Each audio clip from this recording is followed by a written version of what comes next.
डिजकोट में भी अब्र रहमत खोलकर बरस रहा है। गर्मी की छुट्टी हो गई है, मौसम खुशगवार हो गया, नशीबी इलाके पानी में डूब गए हैं। मजीद क्या तफसीलात हैं राना बिलाल से जानते हैं। जी राना।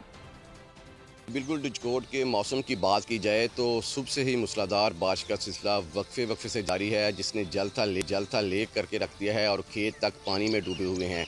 आज के दर्जा हरारत की बात की जाए तो आज कम से कम दर्जा हरारत 22 रिकॉर्ड किया गया है और ज़्यादा से ज़्यादा 27 रहने का इम्कान है। मौसम का हाल बताने वालों की बात की जाए तो उनकी तरफ से मज़ीद 2 दिन बारिशों की पेशगोई ज़ाहिर की गई है।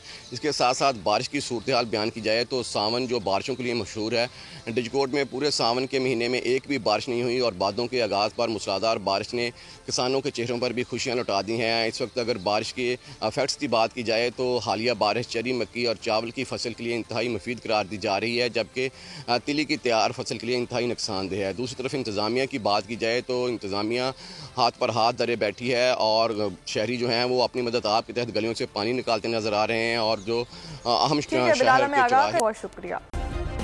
सब्सक्राइब करें और बेल दबाएं ताकि कोई खबर रह न जाए।